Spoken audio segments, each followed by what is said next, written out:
Assalamualaikum warahmatullahi wabarakatuh.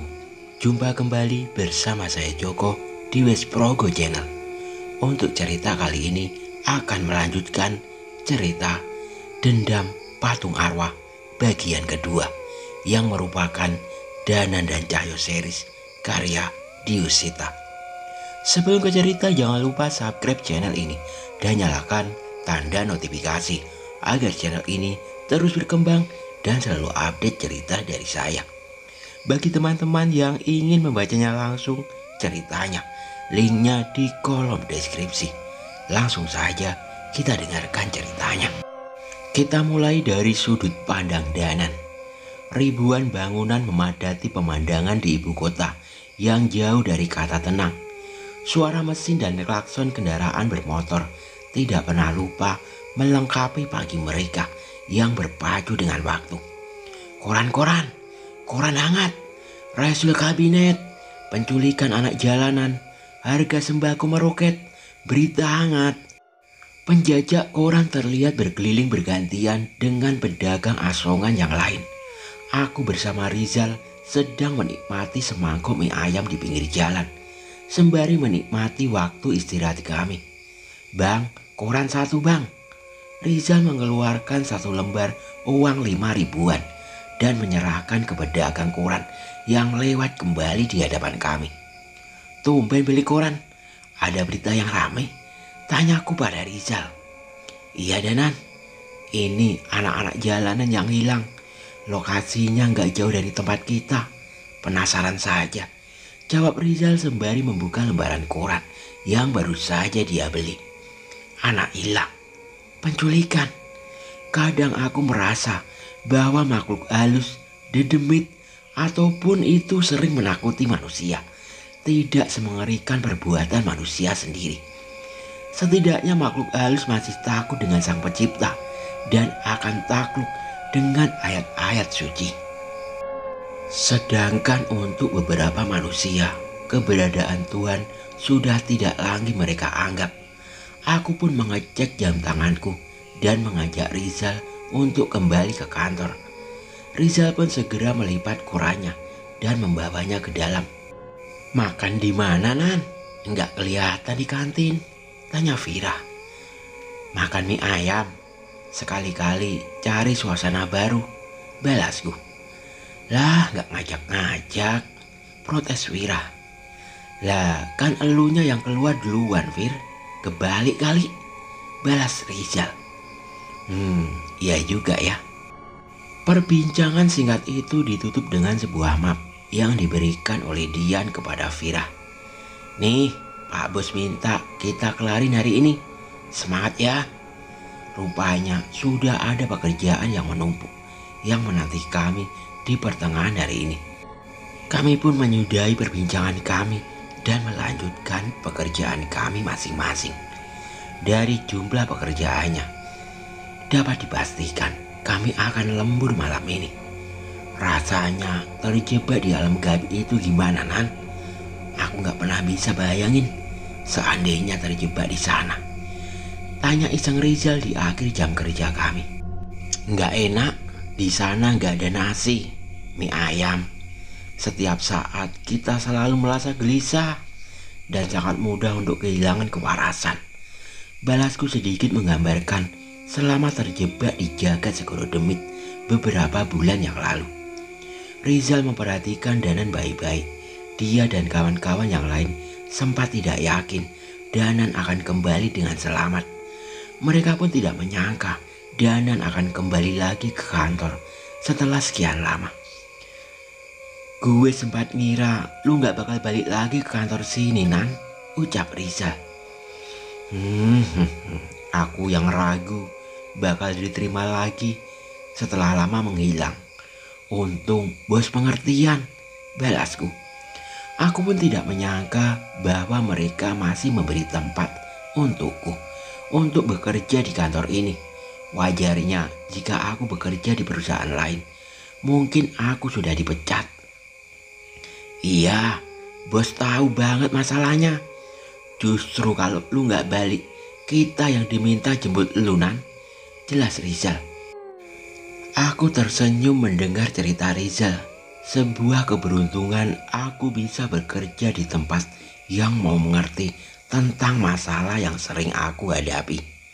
Waktu pun menunjukkan pukul 7 malam. Aku yang telah menyelesaikan pekerjaan segera membereskan barang dan bersiap untuk pulang. Rizal dan yang lain masih sedikit menyelesaikan pekerjaan mereka. Duluan ya, nongkrong dulu di pos Pak Soleh, pamitku. Oke Nan, bentar lagi kita juga kelar, balas Pira memakili yang lain. Aku pun turun ke bawah dengan menenteng tasku menuju pos Pak Soleh. Aku tidak menemui Pak Soleh di pos itu. Sebaliknya, ia sedang menatap sesuatu di luar gedung. Dor, ngelamun apa Pak Soleh? Isengku mengagetkan beliau. Mas Danan, iseng aja, balasnya. Aku pun melongokkan kepala mencari tahu apa yang dilihat oleh Pak Soleh. Liatin apa sih Pak? Tanyaku. Pak Soleh menatapku sebentar dan berpikir akan menceritakan sesuatu. Aku pun menyeduh kopi panas sembari mencari tempat duduk yang nyaman di pos. Mas Danan ini ngerti soal gaib kan? Tanya Pak Soleh tiba-tiba. Memang kenapa Pak? Orang terdekat Pak Soleh ada masalah yang berhubungan dengan hal gaib? Tanyaku. Pak Soleh menggeleng. Kemarin ada security kantor lain yang cerita. Katanya dia sempat pulang kemalaman dan ngeliat ada setan setinggi bangunan. Katanya wujudnya mirip kakek-kakek. Cerita Pak Soleh. Aku mengeritkan dahiku dan mencoba mendengarkan cerita Pak Soleh keseluruhan. Di mana itu Pak? 500 meter dari kantor kita. Setelah lampu merah, ada satu gang yang buntu. Gang itu jarang sekali dilewati. Waktu itu teman saya nggak sengaja lewat tengah malam. Pak Soleh menceritakan bahwa temannya itu sebenarnya sudah curiga tentang sebuah bangunan yang terkadang masih beroperasi di sana. Katanya masih digunakan sebagai gudang. Anehnya, kantor itu hanya pernah didapati beroperasi pada malam hari. Itu pun tidak rutin. Apalagi orang-orang yang masuk ke kantor tidak benar-benar berseragam. Tidak seperti karyawan. Ada ibu-ibu, ada anak muda, perempuan cantik, dan bapak tua. Curiga sudah pasti. Tapi saat ada kunjungan dari kelurahan, sama sekali tidak ada keanehan di sana. Hanya berisi barang-barang stok gudang dari kantor utamanya. Baru beberapa minggu ini ada hal yang janggal di sana. Mulai dari anak-anak jalanan yang dikabarkan hilang, suara keramaian dari bangunan itu pada malam hari, dan yang terakhir saat teman Pak Soleh mau mengecek keramaian itu, ia dihadang makhluk besar setinggi bangunan itu. Waktu dia cerita, nggak ada yang percaya Mas. Tapi karena saya pernah ngalamin kejadian yang terjadi di kantor ini, akhirnya saya dengerin cerita dia sampai habis. Jelas Pak Soleh, aku sedikit merenung mendengar cerita Pak Soleh. Kalau cerita itu benar, sudah pasti ada yang tidak wajar di bangunan itu. Polisi pernah memeriksa tempat itu? Tanyaku. Pak Soleh menggeleng. Enggak Mas, yang punya bangunan itu orang penting. Pada nggak berani macem-macem, balasnya. Kalau polisi saja tidak berani memeriksa, apalagi aku yang hanya karyawan biasa. Tapi mungkin ada baiknya sesekali aku melewati bangunan itu untuk memastikan apakah ada hal yang aneh di sana. Ngomongin kantor yang buntu itu ya? Tanya Rizal mendadak sudah sampai di pos. Iya Zal, kamu tahu? Tanyaku. Ya udah, nanti pulang kita lewat situ aja, ajak Rizal. Aku memperhatikan Rizal. Rupanya Rizal masih dengan kebiasaannya mencari tahu tentang masalah hal gaib sendirian. Jangan bilang kamu udah nyelidiki di sana duluan. Tak laporin mbahmu lu. Ucapku memperingatkan. Enggak Nan, tenang. Cuma sebatas penasaran. Entar juga kamu tahu sendiri, balasnya. Mendengar ucapan Rizal, aku pun penasaran dan meminta Rizal mengantarkan aku ke bangunan itu. Pak Soleh memperingatkan kami untuk berhati-hati. Terlebih, ini bukanlah masalah yang berhubungan langsung dengan kami. Aku pun memacu sepeda motorku mengikuti arah yang ditunjukkan oleh Rizal. Tidak terlalu jauh, tapi padatnya kendaraan membuat kami membutuhkan waktu lebih lama untuk sampai ke tempat itu. Sekilas tidak terlihat bangunan yang dimaksud oleh Pak Soleh.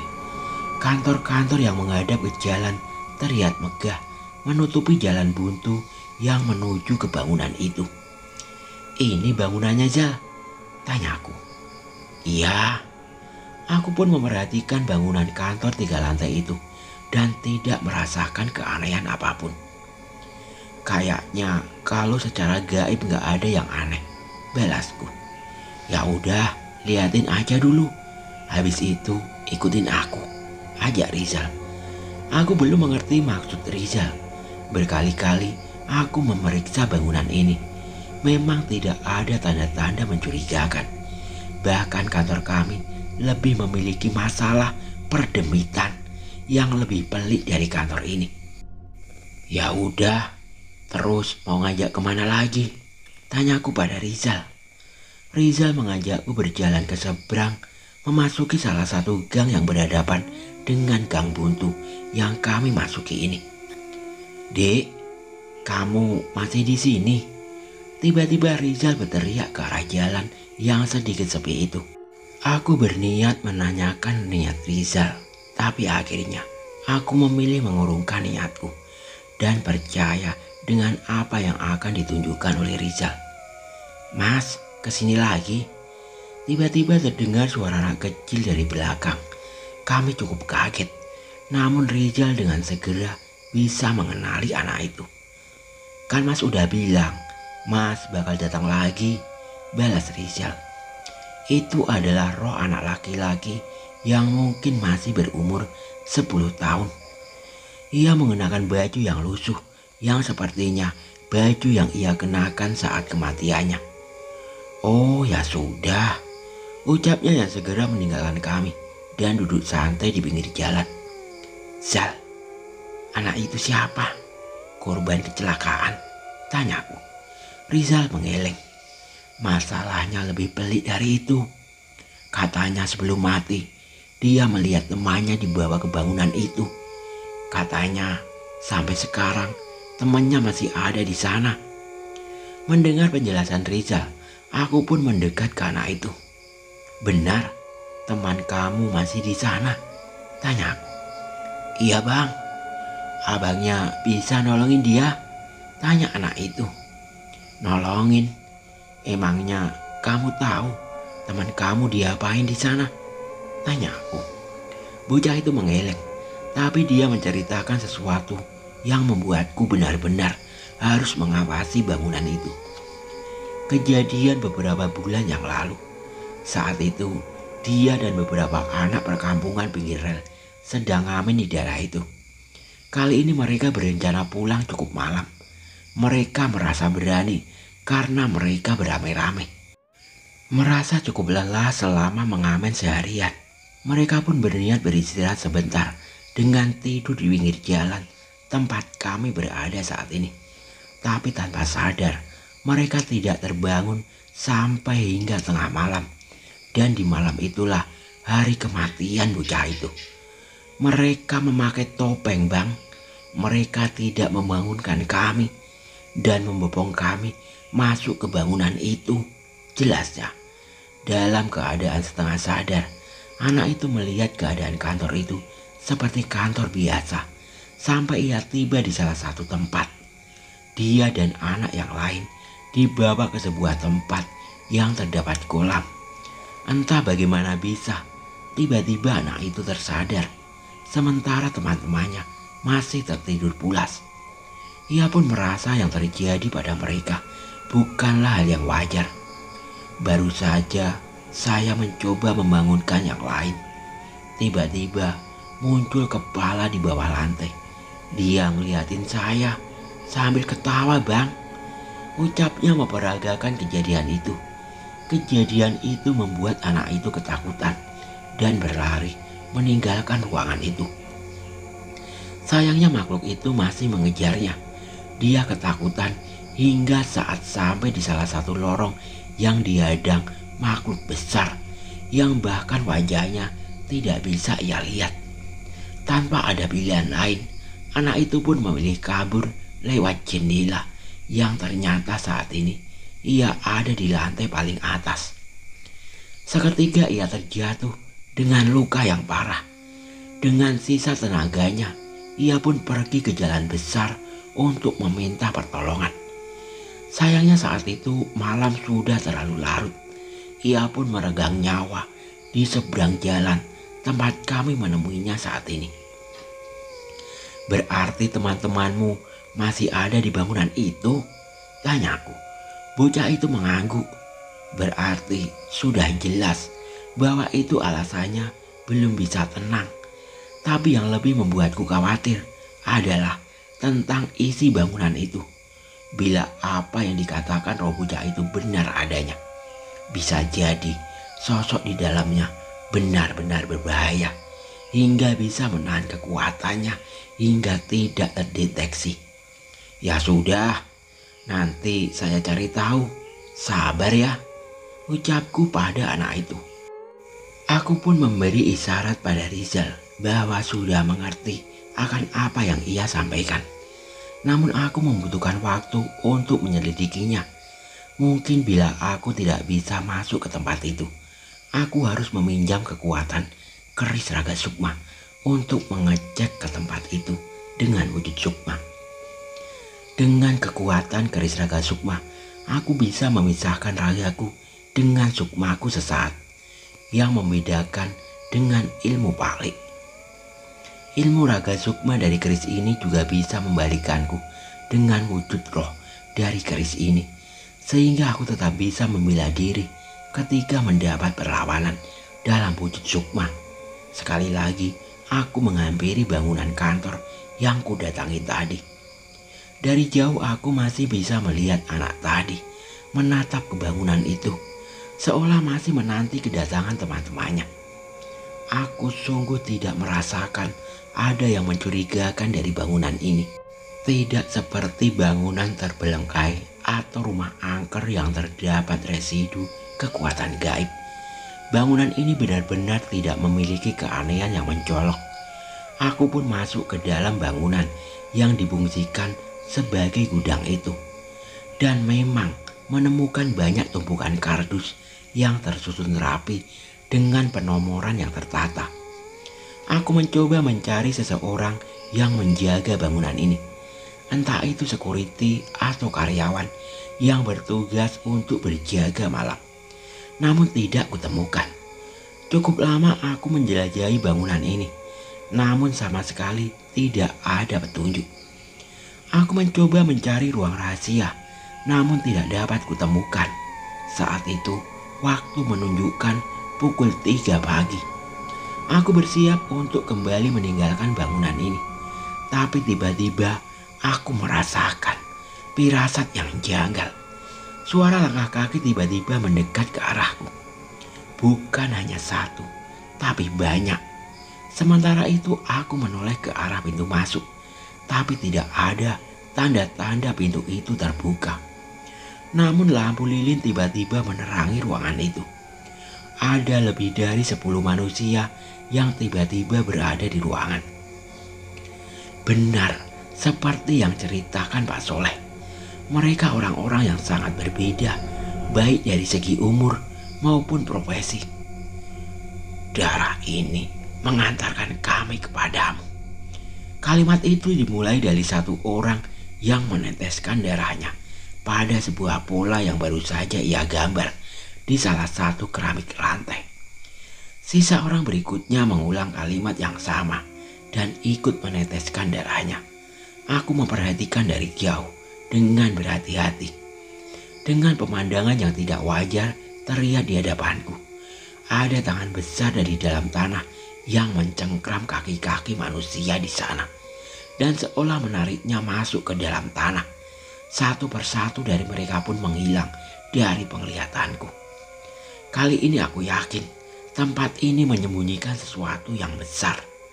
Aku mencoba mengikuti arah energi dari tangan itu berasal. Dan benar saja, energi itu membawaku ke sebuah tempat yang belum keketahui. Apakah hutan? Bukan, tempat ini lebih seperti sebuah pemakaman. Tapi tidak ada langit di tempat ini. Apakah ini masih di dalam bangunan? Aku tidak dapat mengambil kesimpulan apapun dari apa yang kulihat. Lari, setannya datang. Terdengar suara anak kecil berlarian sambil tertawa di tempat itu. Kena, gantian, kamu setannya. Ada lebih dari 10 anak kecil yang berjalan dan bermain di tempat itu. Tapi tidak ada satu yang mencolok. Seorang anak perempuan yang terlihat paling tua di antara mereka. Saat terdengar derap langkah orang-orang yang mendekat kepada mereka, mereka pun membubarkan diri. Dan anak perempuan yang paling tua itu masuk ke dalam sebuah kurungan di salah satu sisi tempat itu. Teteh, mainnya sebentar ya. Kita jampi berkah dulu, ucap salah seorang ibu yang baru saja datang bersama yang lain. Anak perempuan itu mengangguk. Aku tidak bisa menilai ekspresinya. Apakah itu ekspresi menurut karena mengerti atau karena takut? Salah satu dari mereka juga membawa berbagai macam jajanan anak-anak dan membaginya ke anak kecil yang lain. Dengan senang hati mereka menerimanya dan kembali ke sudut lain tempat itu. Sepertinya ada tempat khusus bagi mereka di sana. Aku mau di sini saja terus. Di sini gak pernah kelaparan, ucap salah seorang anak kecil. Kakak-kakak itu juga bawa mainan lagi loh, balas yang lain. Mereka menerima dengan senang pemberian orang itu. Memang penampilan anak-anak itu saat ini tidak lagi seperti anak jalanan. Pakaiannya lebih rapi dan tubuhnya lebih terurus. Setelah menyelesaikan urusan dengan anak-anak itu, orang-orang itu pun mendekat ke sebuah altar di dekat kurungan anak perempuan tadi. Ada sebuah peti yang diletakkan berdiri di tempat itu. Tingginya lebih 2 meter dengan lebar yang melebihi bahu 3 orang. Ada beberapa lilin yang dipasang di dekatnya dengan beberapa sampah atau nampan bambu yang dijejerkan di sana. Satu orang dari mereka menyalakan kemenyan dan mengatur posisi kembang di tampah. Setelahnya, satu persatu dari mereka membuka benda yang mereka bawa dan meletakkan di tampah itu. Aku mencoba mendekat, memastikan benda apa yang mereka gunakan sebagai sesaji. Dan itu adalah benda yang jauh dari kata wajar. Kepala kambing diletakkan di sebelah kiri. Kepala kerbau diletakkan di tengah. Sementara di paling kanan diletakkan kepala anjing yang masih menunjukkan taringnya. Mereka pun mengumamkan beberapa kalimat yang tidak mengerti apa artinya. Bersamaan dengan itu, 2 orang yang berada di altar membuka peti itu dengan berhati-hati. Tepat saat peti itu terbuka, keadaan di tempat ini berubah seketika. Seketika tempat ini diselimuti kekuatan mengerikan yang bahkan aku tidak mampu menahannya. Aku menajamkan mataku, menyaksikan apa yang saat ini berada di altar. Sebuah patung. Patung seorang kakek tua besar yang bongkok dengan janggut yang panjang. Aku seolah melihat 2 tanduk pada kepalanya yang membuatnya terlihat lebih mirip dengan seekor kambing. Saat aku hendak mendekat, tiba-tiba wujud roh keris Raga Sukma menghilang dari genggamanku. Aku tidak mengerti apa yang terjadi dan tiba-tiba terpental dari tempat itu. Singkat Namun aku sempat memperhatikan saat aku terpental. Sukmaku kembali melalui bangunan gudang itu. Namun suasananya berubah sangat drastis. Bangunan yang sebelumnya tidak kucurigai itu pun kini berubah menjadi sarang setan yang berkeliaran di setiap sudut ruangan. Sayangnya aku tidak berkutik. Kekuatan keris raga Sukma yang memisahkan Sukmaku dari raga mendadak menghilang. Tanpa dapat kutahan, aku pun segera kembali ke ragaku dengan paksa. Seketika juga aku memuntahkan darah dari mulutku. Cahaya matahari menyinari dengan terang dari jendela kamarku. Bagaimana mungkin? Seingatku aku tidak begitu lama dalam wujud Sukma saat menjelajahi bangunan itu. Atau jangan-jangan tepat di mana patung itu berada, bukan berada di alam ini. Aku segera membersihkan tubuhku dan menenangkan diri. Sudah ada beberapa telepon masuk dari Rizal dan teman kantor yang lain mempertanyakan keberadaanku. Aku membalasnya dengan alasan akan masuk terlambat karena tidak enak badan. Aku segera memberitahu Pak Lik tentang kejadian yang kualami semalam. Pak Lik juga cukup bingung karena kebetulan ia juga berurusan dengan sosok patung misterius berwujud sinden. Entah berhubungan atau tidak, Pak Lik akan mencoba mencari tahu tentang ini semua. Tumben, telat Nan. Kalau masih nggak enak badan, istirahat di rumah dulu saja, ucap Rangga menyambutku yang masuk ke ruangan dengan mencolok. Udah enakan kok. Kalau dibiarin, besok kerjaan malah tambah numpuk, balasku. Baru saja sebentar, tiba-tiba Rizal sudah menghampiriku dengan meletakkan secangkir kopi panas yang baru saja ia buatkan untukku. Makasih Zal, balasku. Jujur Nan, kamu nyelidiki bangunan itu kan? Tanya Rizal yang sepertinya membaca kecemasan di wajahku. Iya Zal, nanti kita bahas berdua ya. Jangan ngelibatin mereka yang nggak ngerti.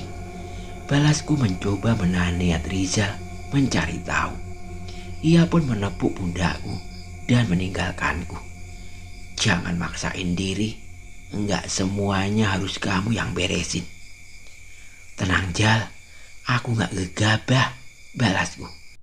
Sepulang kerja aku kembali memutuskan menghabiskan waktuku di pos terlebih dahulu bersama Rizal. Kali ini Pak Pandilah yang kebagian berjaga malam. Sepertinya ia juga sudah mengetahui isu mengenai bangunan Gang Buntu itu. Aku menceritakan tentang apa yang kulihat kemarin pada Rizal. Barangkali Mbah Wiljan yang merupakan eyang Rizal mengetahui tentang apa yang aku temukan kemarin. Aku coba tanya ke Mbah, tapi sepertinya mereka yang hidup di desa tidak tahu mengenai hal seperti ini, ucap Rizal. Jangan ngeremehin mereka Zal.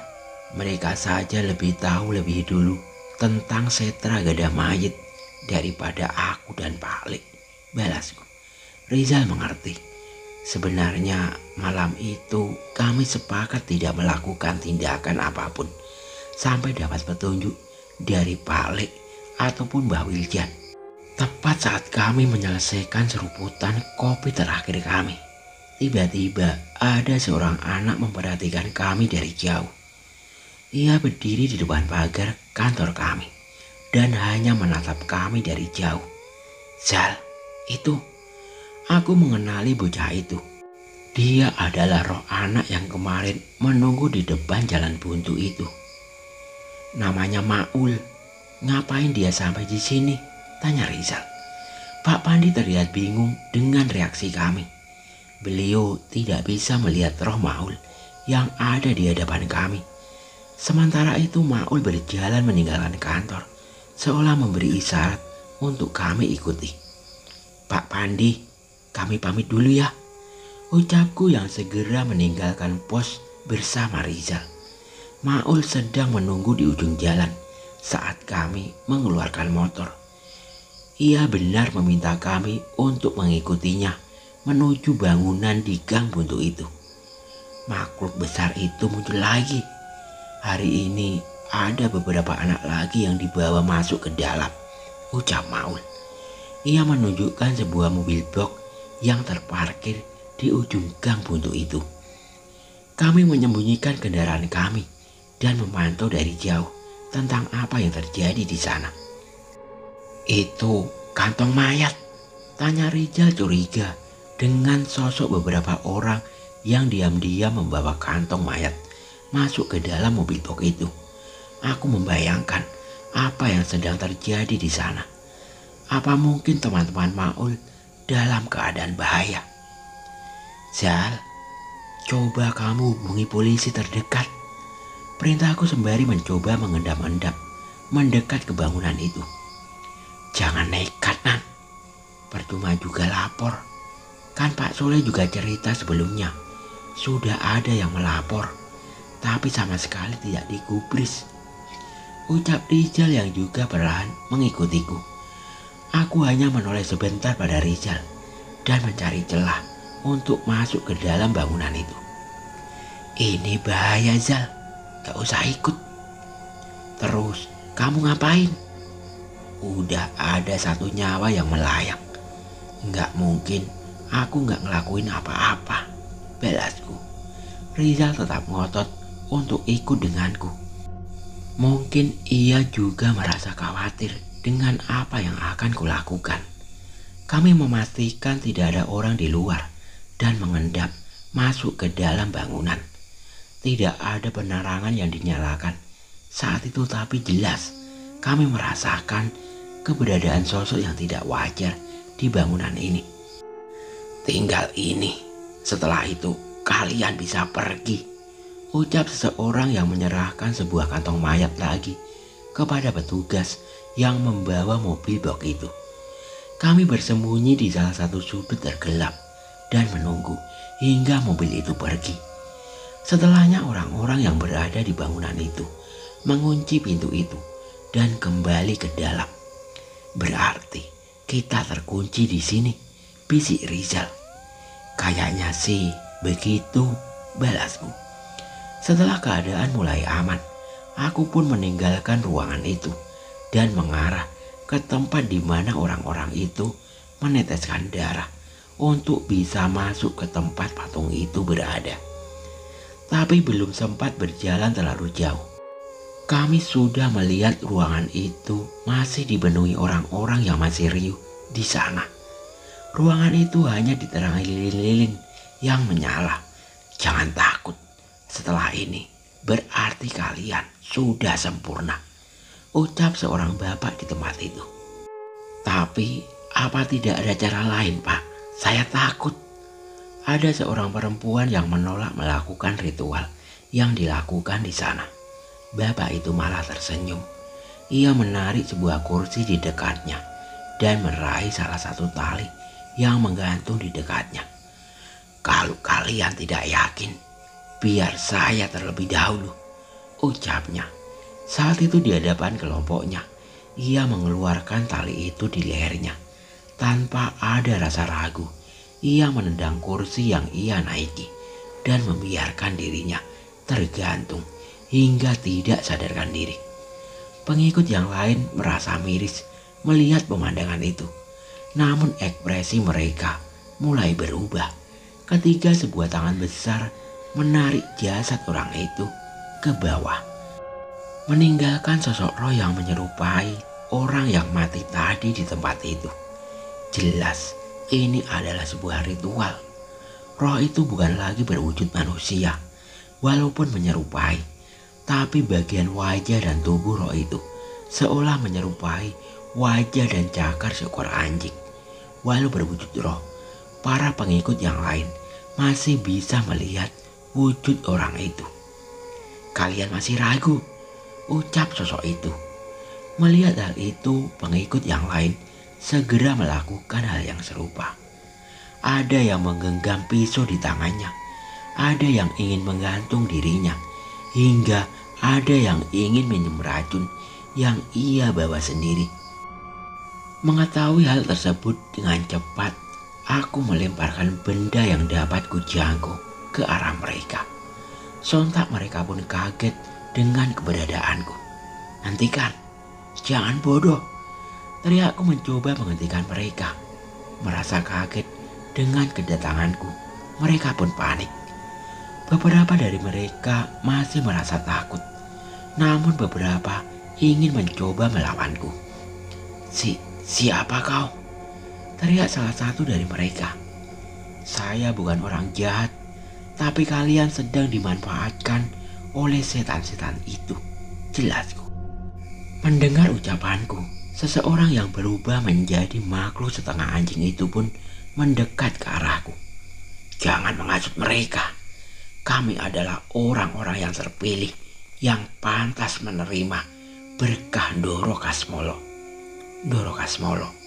Apa itu sosok yang mereka sembah kemarin? Tidak ada. Tubuh kalian hanya dijadikan tumbal, dan roh kalian dikutuk olehnya untuk menjadi siluman. Kalian hanya akan menjadi abdi mereka, jelasku. Mendengar ucapanku, makhluk setengah anjing itu segera melesat ke arahku dan menghantamkan serangan yang begitu cepat. Ia tanpa ragu mencoba menggigit wajahku, namun dengan sigap aku menghindarinya. "Kalian nilai sendiri, apakah ini kutukan atau berkah dari Ndoro?" ucap makhluk itu. Teriak sekali lagi, tangan besar muncul dari bawah dan mengambil sebuah jasad dari orang bodoh yang menusukkan pisaunya ke jantung. Kini rohnya tetap tinggal di sana dan berubah bersisik seperti ular. "Aku tidak akan terpengaruh. Setelah ini kita bisa menggunakan tubuh anak-anak itu," ucap sosok setengah ular itu. Gila, ternyata itu rencana mereka. Melihat kedua orang melakukan ritual yang sama, mereka pun tidak ragu lagi. Namun sebelum itu terjadi, aku membacakan sebuah ajian yang memanggil alunan udara dingin yang mengalir ke bangunan itu. Gambuh rumekso. Dengan serangan itu beberapa dari mereka tumbang. Setidaknya itu bisa menggagalkan mereka untuk mengakhiri hidupnya sendiri. "Danan, awas, mundur!" Rizal menyadari sesuatu yang memintaku kembali. Ternyata seranganku tadi memancing amarah sosok yang menguasai mereka. Seketika tangan besar yang menarik tubuh orang itu pun muncul mencengkeramku dan membantingku ke tanah. Rizal mencoba menangkapku, namun kami terhentak ke tanah tanpa mampu melawan. Saat itu penglihatanku kabur. Aku mencoba mempertahankan kesadaranku, namun perlahan semua menjadi gelap. Saat kesadaranku mulai pulih, hanya pemandangan mengerikan yang tersisa di penglihatanku saat ini. Tali-tali yang menggantung tadi kini sudah penuh diisi jasad manusia yang tersangkut di sana. Beberapa mayat juga sudah tergeletak di tempat itu, baik dengan pisau yang menancap di tubuhnya maupun yang mati dengan menenggak racun. Aku gagal menyelamatkan mereka. Kini roh mereka tengah berdiri, menantikan tubuh mereka diambil oleh sosok yang mereka sebut dengan nama Ndoro Kasmolo. Satu persatu untuk masuk ke tempat yang sempat kudatangi semalam. Danan, Mbah berkomunikasi denganku saat kehilangan kesadaran tadi. Tiba-tiba Rizal tersadar dan berusaha untuk meraihku. Para pengikut Ndoro Kasmolo memang sudah tidak lagi dapat diselamatkan. Rohnya sudah menjadi abdinya sejak mereka mengikat perjanjian dengannya. Wujud binatang itu adalah perwujudan perbuatan biadab mereka untuk mendapatkan ilmu dari Ndoro Kasmolo itu, jelas Rizal. Mbah Wiljan sudah banyak tahu, tanyaku. Ada kasus serupa yang mereka temui dan semua berhubungan dengan sosok patung. Yang bisa kita lakukan saat ini adalah mencegah mereka merebut tubuh anak-anak itu, jelas Rizal. Aku mulai mencerna petunjuk yang diberikan Mbah Wiljan. Kalau memang patung itu mengendalikan kejadian ini, maka yang harus kulakukan adalah menghancurkan patung itu. Rizal, jaga tempat ini dan coba cari bantuan. Perintahku yang segera memanggil keris Raga Sukma ke dalam genggamanku. Jangan nekat, Nan. Ini bukan masalah sepele, teriak Rizal. Aku tidak peduli. Tepat ketika tangan makhluk besar itu menarik jasad pengikutnya, aku mengunduskan kerisku ke tangannya. Suara rangungan terdengar menggema ke seluruh ruangan. Makhluk itu merasakan kesakitan dari serangan keris Raga Sukma. Saat itu, batas antara ruang patung itu berada mulai terbuka. Aku melihat roh para pengikut makhluk itu sudah berada di sana sebagian. Dengan segera, aku bersiap melompat ke tempat itu sekali lagi. Aku ikut. Rizal bersiap mengikutiku. Namun dengan tegas, aku mendepaknya menjauh. Tolong cari bantuan, Jal. Aku belum tentu bisa menemukan jalan keluar dari tempat ini. Terlebih, waktu di ruangan itu berbeda dengan alam kita. Jelasku. Tapi siapa? Siapa yang bisa? Jagat Putra Sambara. Cari nama itu. Mbah Wildan juga kenal dengan Mas Jagat. Ucapku yang segera pergi meninggalkan Rizal. Aku teringat kemarin aku bisa masuk ke tempat itu dengan wujud Sukma. Tapi bila aku masuk dengan tubuh fisik, entah bagaimana caraku untuk keluar dari tempat itu. Tapi Mas Jagat yang mempelajari arus dimensi gaib mungkin bisa membantuku. Tanah tanpa langit, hutan tanpa angin, dan berbagai macam tumbuhan mati tersusun di tempat ini. Altar berbentuk punden berundak kini menjadi pusat perhatianku di tempat itu. Doro Kasmolo. Itu adalah sosok patung yang mereka sembah. Sosok patung berwujud kakek bungkuk berkepala kambing yang tingginya lebih dari 2 meter. Aku sedikit menelan ludah melihat posisiku saat ini. Di hadapanku ada berbagai macam sosok roh manusia yang sudah menjelma menjadi siluman.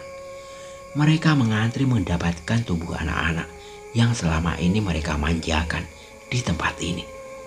Di satu sisi itu adalah anak perempuan yang dikurung di dekat altar yang seolah dipersiapkan untuk sesuatu.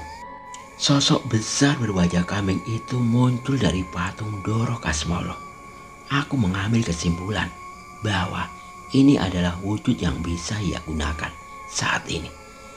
Mengetahui keberadaanku, Doro Kasmolo mendahului pengikutnya dan bersiap menghampiriku. Aku pun dengan sigap mempersiapkan keris Raga Sukma di genggamanku, dan seketika Doro Kasmolo terhenti melihat kerisku. Itu keris Arya Dharma Wijaya, ucapnya. Aku semakin waspada saat mengetahui Doro Kasmolo mengetahui asal-usul keris Raga Sukma. Tapi kau bukan keturunan dari Dharma Wijaya. Tunjukkan pemilik keris itu yang sebenarnya. Tiba-tiba Doro Kasmolo terlihat geram. Ia seperti memiliki dendam kesumat dengan pemilik keris ini. Akulah pemilik keris Raga Sukma ini.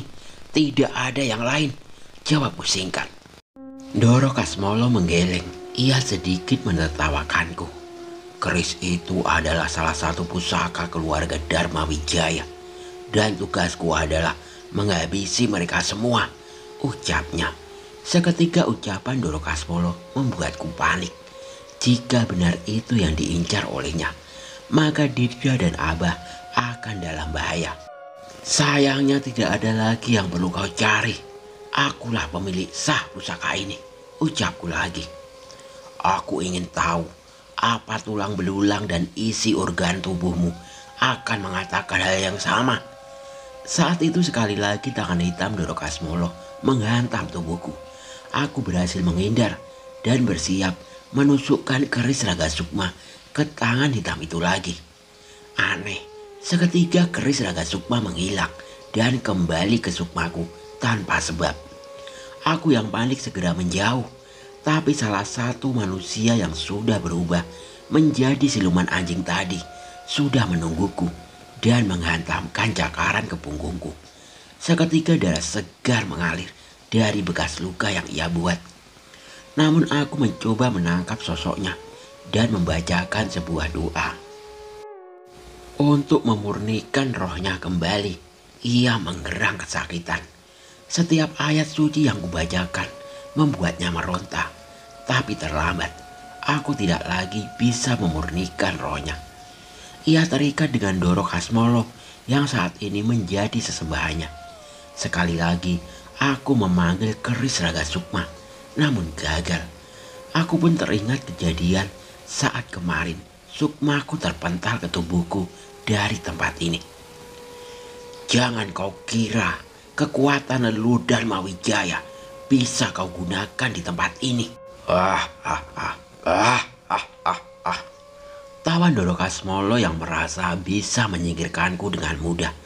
Namun aku terus menahan serangan sebisa mungkin dengan sisa tenaga yang aku miliki. Sekali saat tenaga besarnya meremas tubuhku, namun amalan api yang kumiliki membuat tangannya terbakar dan membantingku ke tanah. Tidak ingin diam, aku membacakan sebuah doa pada kepalan tanganku. Kutitipkan ayat-ayat suci dan doa yang mampu memusnahkan niat jahat pada pukulan jarak jauh yang kuhantamkan tepat di tubuhnya.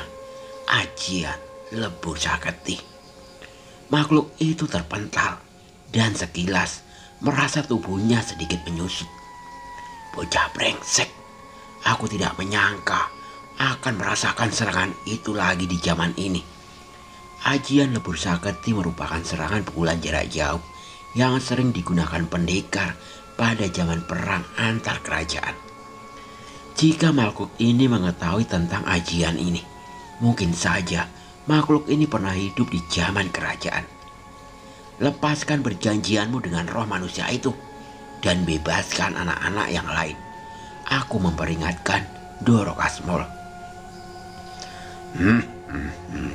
Bocah sombong, baru sedikit melukaiku, sudah berani memerintahkanku.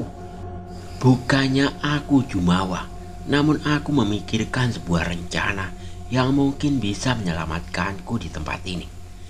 Memangnya apa yang bisa dilakukan makhluk yang dikutuk Tuhan terhadap manusia yang paling mulia? Ledekku memancing emosi Doro Kasmolo. Berbagai serangan kuhindari sebisa mungkin, sehingga membuat tempat itu porak-poranda. Ada serangan yang membuatku sekali lagi terpental, namun aku juga sudah bersiap memberikan sebuah balasan. Tepat saat posisi yang kupersiapkan, sekali lagi aku membacakan sebuah doa pada kepalan tanganku dan memukulkan sebuah pukulan jarak jauh.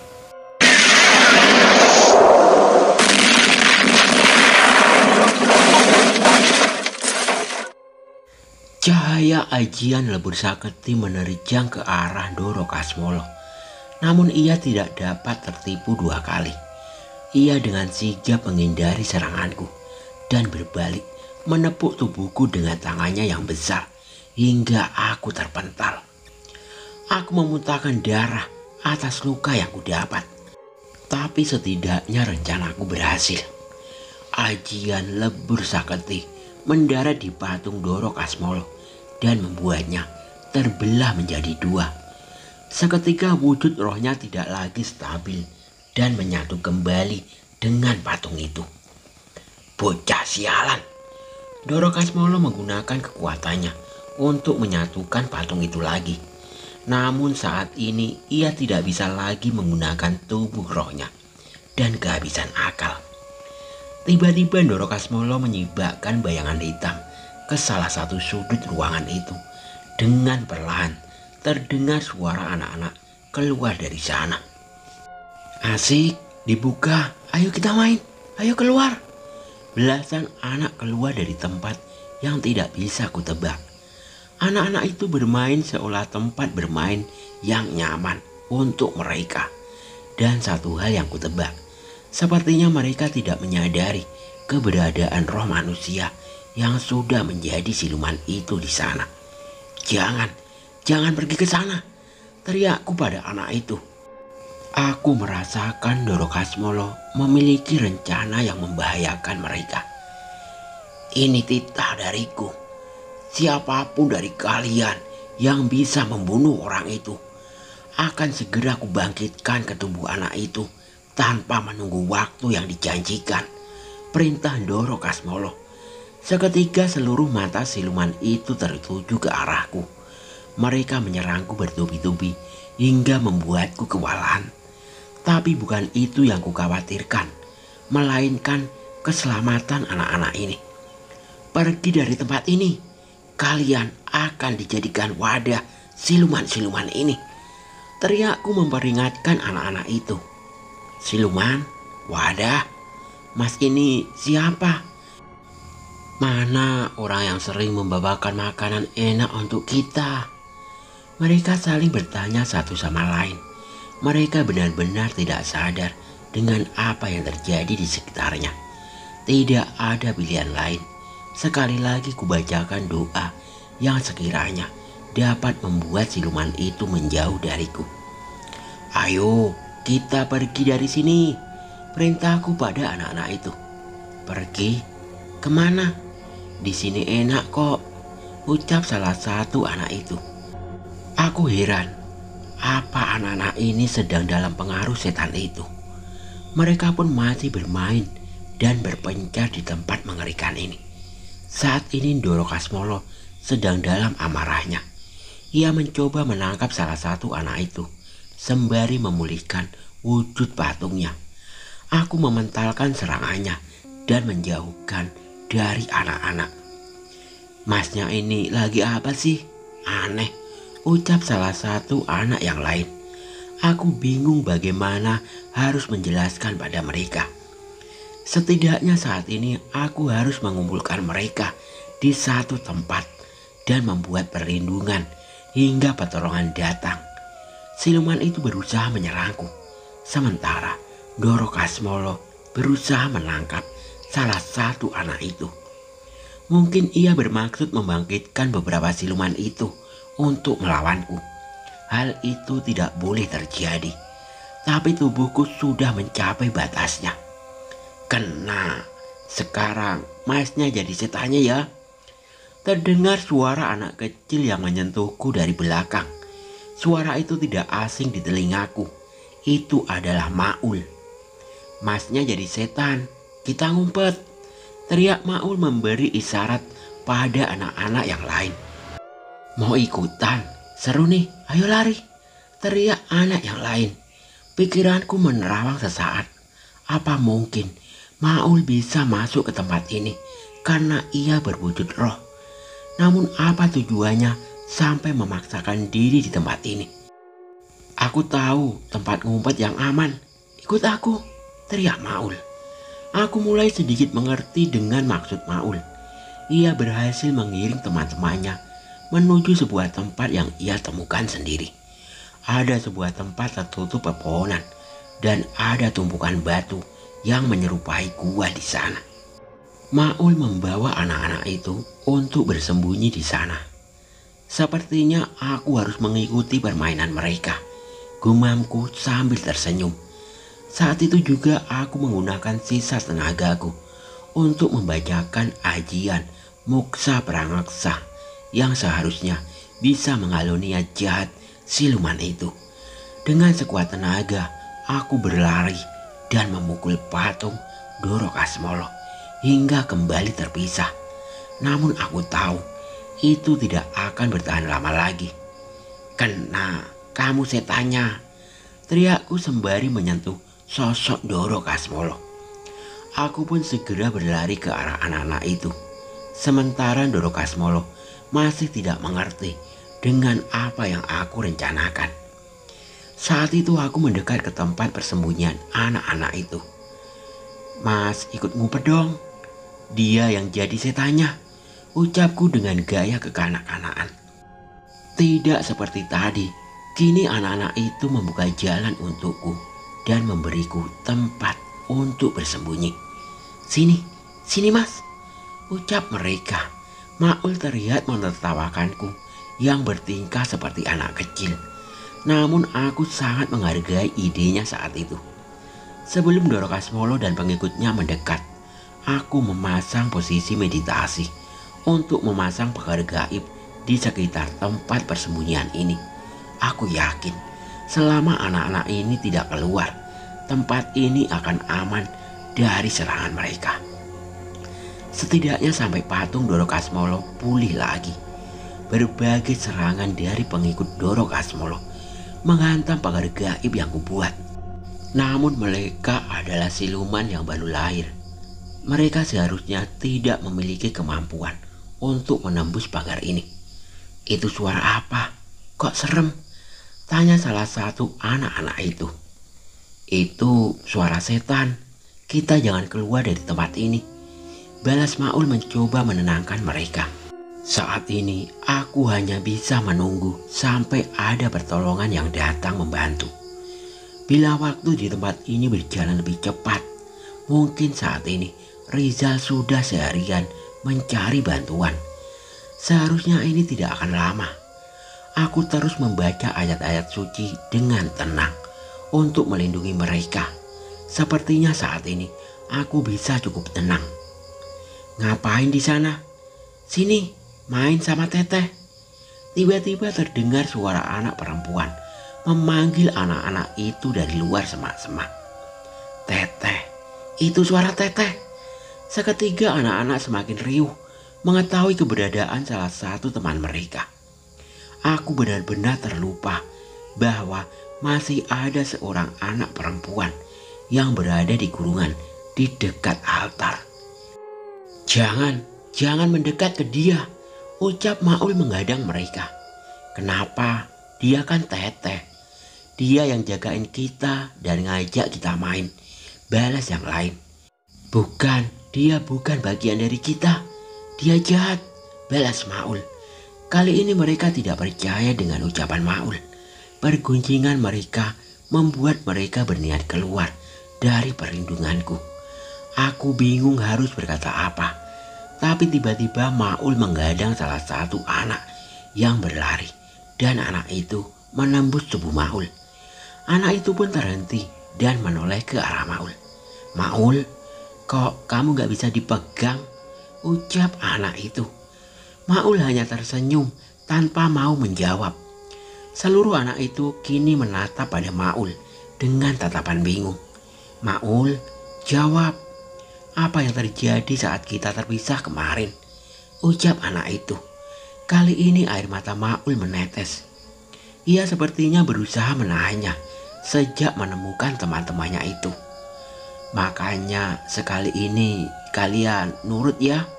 Jangan sampai kalian bernasib sama sepertiku, ucap Maul. Jangan dengerin anak jalanan itu. Ayo main sama Teteh. Anak perempuan itu masih berusaha merayu anak-anak itu untuk keluar. Tapi kali ini anak-anak itu lebih penasaran dengan keadaan Maul. Maul, kau masih hidup kan? Tanya salah satu dari mereka. Sebagian dari mereka mencoba menyentuh Maul, namun gagal. Sebaliknya Maul hanya menangis sambil menggelengkan kepalanya. Aku sudah mati, jawab Maul singkat. Saat itu juga air mata anak-anak itu menetes menangisi temannya itu. Makhluk itu mengejarku saat kita diculik. Dia makhluk yang mendiami patung itu. Saat itu pilihannya adalah aku mati olehnya atau menyelamatkan diri melalui jendela. Dan akhirnya aku mati kehabisan darah setelah jatuh dari jendela. Jelas Maul kepada mereka. Kenapa cuma Maul yang diserang? Kenapa kita dibiarkan hidup? Tanya mereka. Weton kalian sama dengan orang-orang yang menculik kalian. Tubuh kalian akan digunakan sebagai wadah roh mereka yang sudah menjadi siluman. Jelasku sembari mengingat beberapa kantung mayat yang dibawa keluar saat kami menyelinap tadi. Dan karena tidak ada weton kalian yang cocok dengan Maul, mereka pun membuang Maul. Wajah mereka pun berubah ketakutan. Akhirnya ceritaku bisa sampai di dalam pikiran mereka. Entah karena ucapan Maul atau karena pagar gaib ini berhasil menetralisir pikiran mereka. Tapi masalah masih belum selesai. Kalau tidak mau keluar, biar Teteh yang menarik kalian keluar, ucap anak perempuan itu. Samar-samar aku merasakan wajah anak perempuan itu berubah seperti makhluk tua yang mengerikan. Namun itu hanya sesaat. Entah apa yang harus aku perbuat. Anak perempuan itu tengah berjalan menuju patung Doro Kasmolo dan mencium kakinya. Ia mendapat restu yang membuatnya diselimuti kabut hitam. Ini gawat, gumamku. Sekali lagi aku berusaha memanggil keris Raga Sukma, namun tetap gagal. Padahal aku berharap bisa menggunakan mantra leluhur di saat seperti ini. Tapi belum sempat anak perempuan itu mendekat, tiba-tiba seseorang terjatuh tidak jauh dari atasku dan menggerang kesakitan. Aduh, kok bisa munculnya dari atas begini? Ucap orang itu. Mas Jagat. Seketika aku tersenyum menyaksikan kedatangannya. Ia menatapku sejenak dan berusaha membaca situasi di sekitar tempat ini. Ini tempat apa, Nan? Udah, aku jelasin nanti. Bawa dulu anak-anak itu keluar, perintahku. Jagat mengerti maksudku. Ia pun meminta anak-anak itu saling berpegangan dan membawanya kembali ke alam manusia dengan kemampuannya. Sembari menunggu Jagat kembali, aku menghadapi sosok Teteh yang saat ini terlihat mengerikan. Kau bukan anak kecil biasa, ucapku.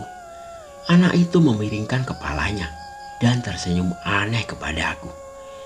Dia adalah mempelai Doro Kasmolo, jelas Maul. Kini aku mengerti, patung itu dan wanita ini adalah sebuah kesatuan. Jelas akan terjadi hal mengerikan bila mereka berhasil bersatu dan menjalankan rencananya.